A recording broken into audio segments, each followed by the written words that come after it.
Oh, I'm excited about this one.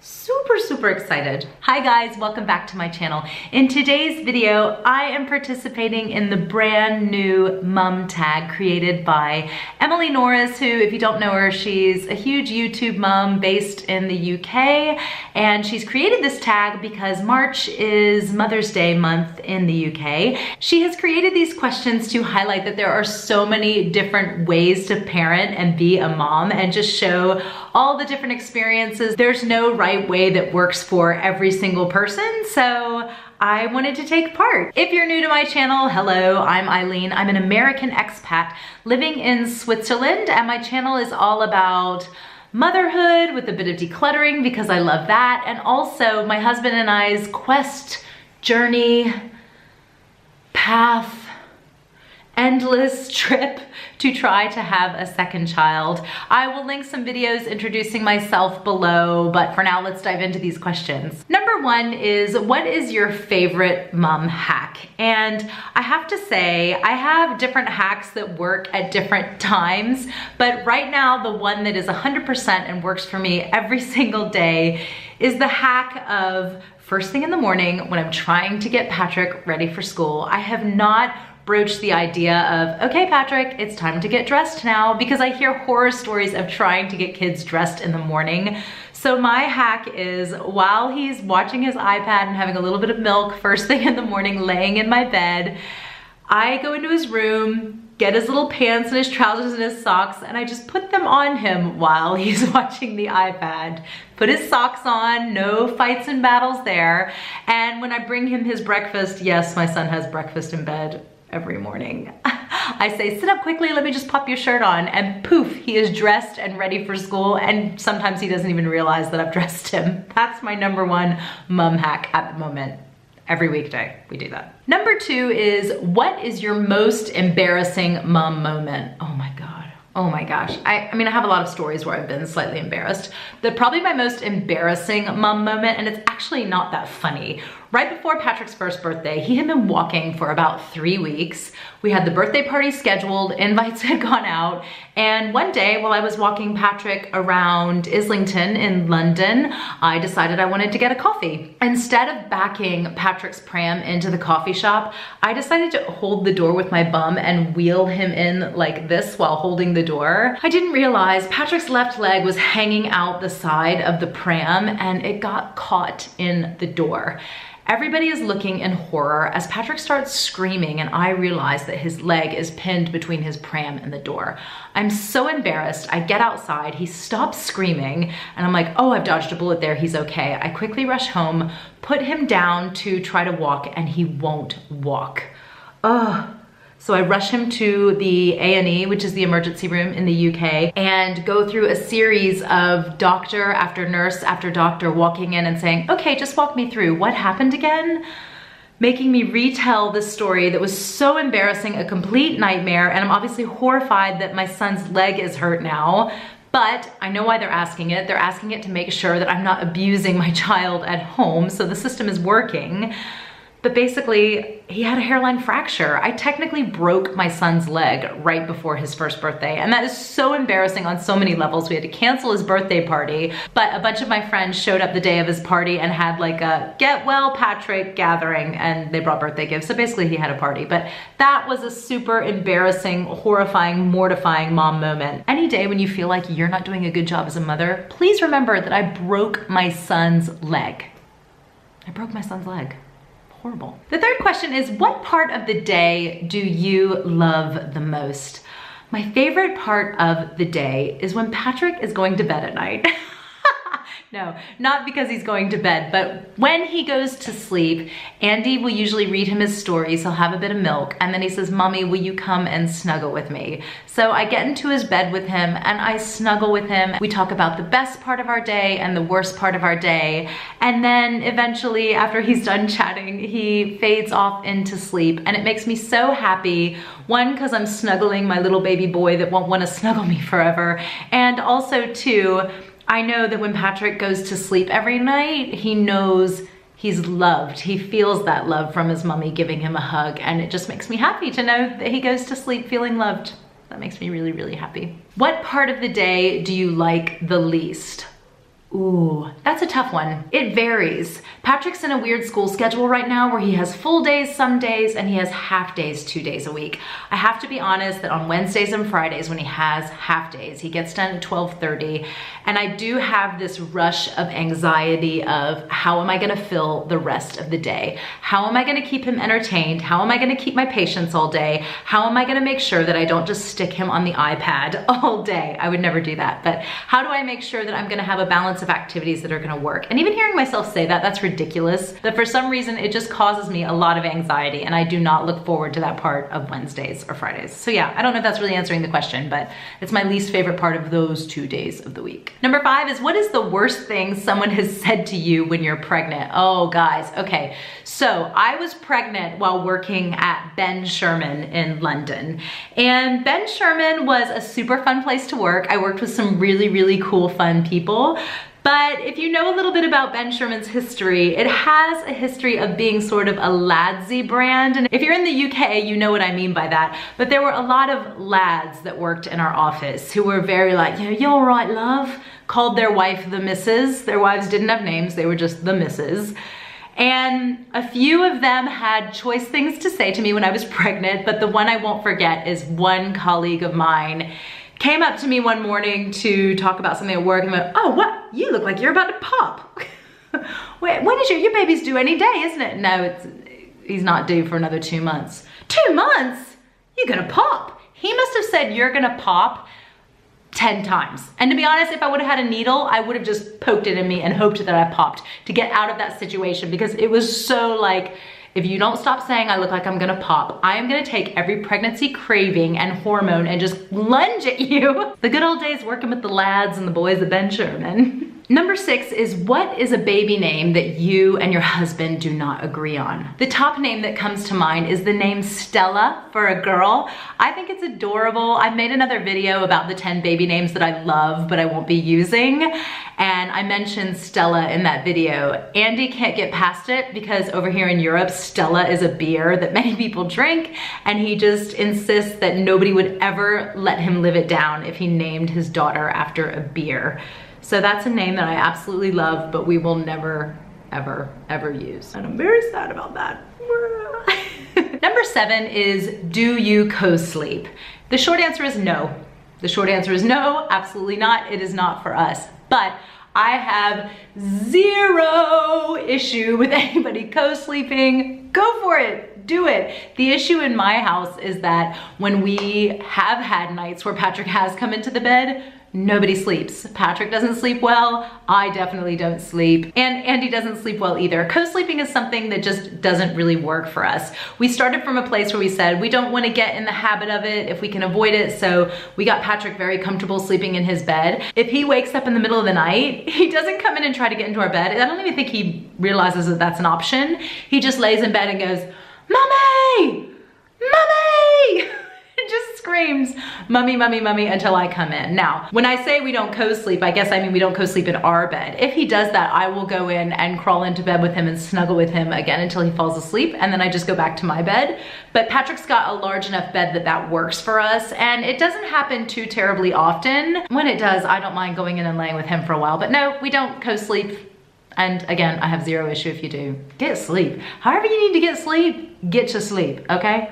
The next question is, what is something you bought as a mom but never used? We bought a grow clock. And I know grow clocks have worked great for a lot of people. It's the clock where it's got a screen and it turns from a moon. And in the morning, you can set what time you'd like for it to turn to a sun. So your child will naturally know it's a sun. Now I can get out of bed. I've been wide awake for 45 minutes, but I haven't moved because there's still a moon on the grow clock. It never worked for us. If Patrick was ready to get up, Patrick was getting up. So it's something I bought, we used maybe twice, and it's still sitting in a drawer in his room. It works for some people. For me, it was a complete waste of money. Number 9 is, name 3 hospital bag must-haves. Now, I was fortunate enough that I was able to stay in a hospital in London for 6 days after having my child. So while the hospital bag was super important for the first 24 hours, I had my husband going home and coming back. So I did have the luxury of anything I needed came to me from day to day at the hospital.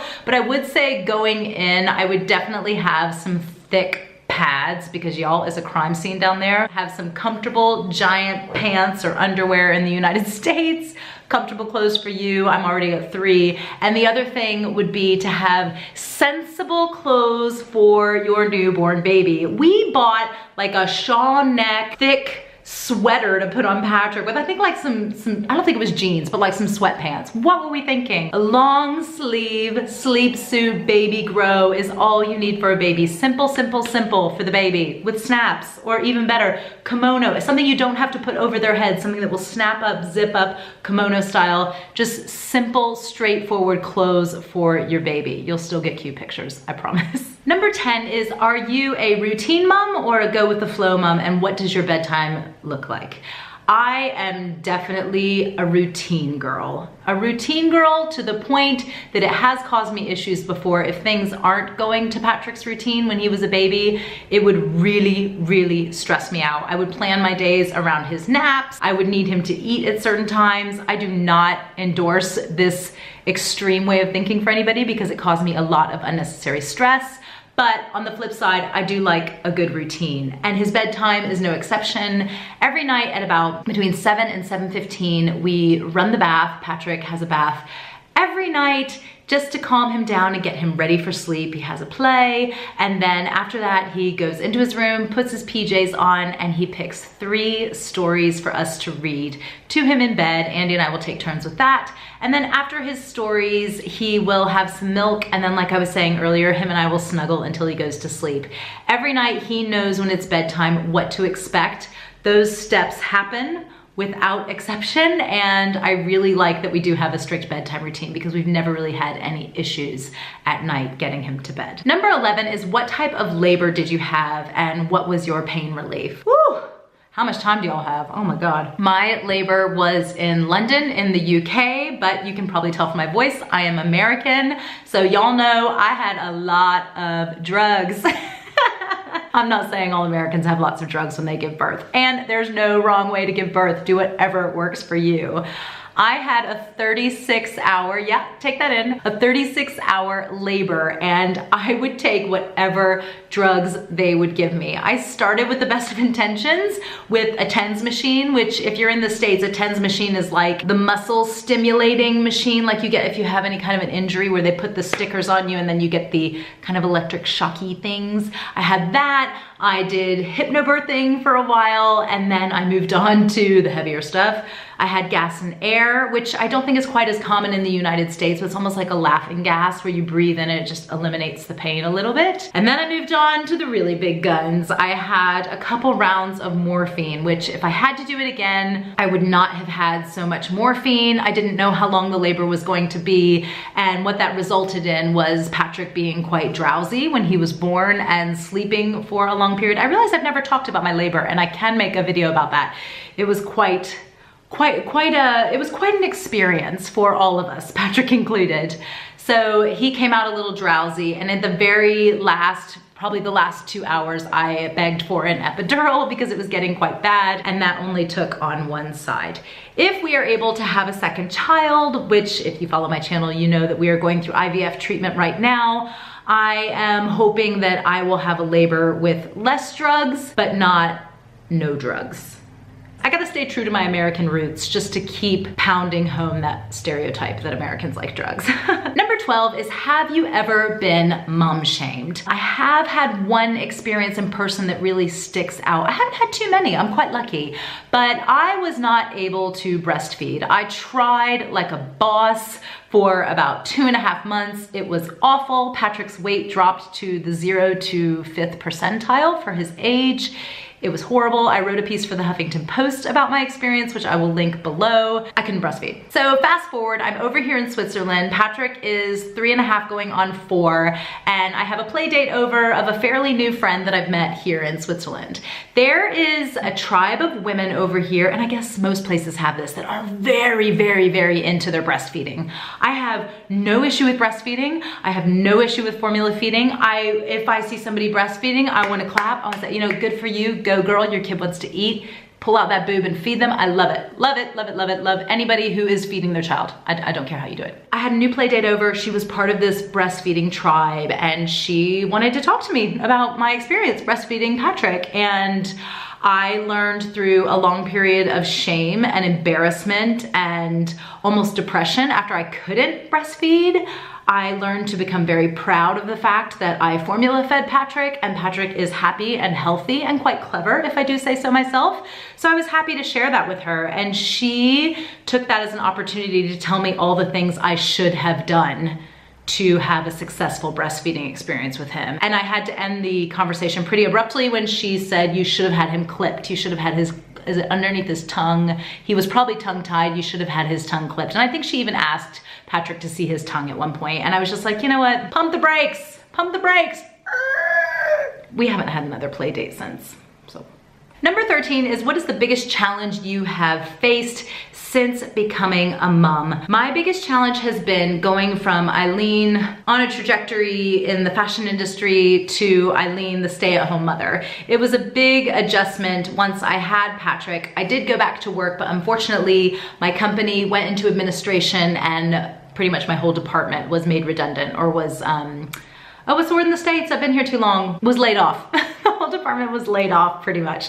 So I lost that job and we were moving out of London. It just didn't make sense for me to go back to work. I'm really relieved for it now. I love being able to put my energy into Patrick, but it was an adjustment for sure. Number 14 is, what's the best bit of advice you've ever been given? And what is a piece of advice that you would give to a new mom? I've been given a lot of really good advice over the years. I'd struggle to pick one from one individual. I will say that for me, in the very early days as a new mom, I was so into structure and routine that it really helped me doing the eat, activity, sleep method in those early days. It broke up the day and it gave me a roadmap for Patrick in those first few months. I'll put a link to that methodology below, but basically it was a circle of the day where Patrick would feed and then we would do an activity, and as a newborn baby that could be me changing his nappy, just something that was an awake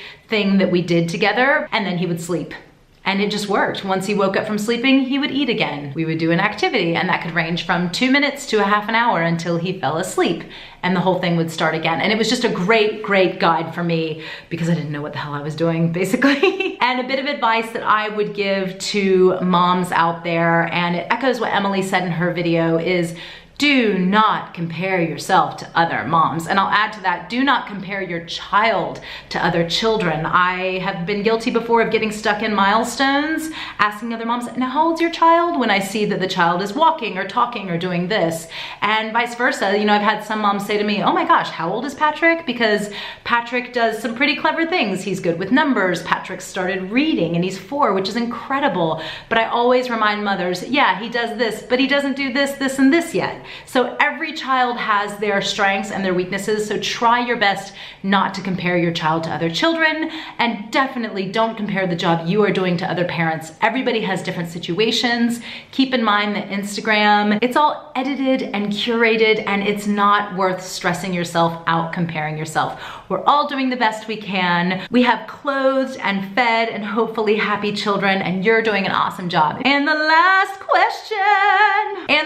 question is, who is your mom crush and who would you like to tag? So a few of my mom crushes include Emily Norris, of course. I wouldn't know about this tag without her. You guys, she is the best for mom hacks, routine videos, cleaning videos. She's fantastic, and I relate to her on so many levels. She's originally from Canada, but has lived in the UK for years and years, and I'm originally from the States, but I've lived in the UK and Europe for a few years now, so I love her videos. Also, Amanda Muse, she is from Canada, but she is just a tell it like it is be a good mom, but love yourself badass. I love her. I also love Anna Whitehouse, also known as Mother Pucka. If you need a good dose of the hilarity of motherhood, you have to check out her YouTube channel and her Instagram page. I'll link all of these pages below.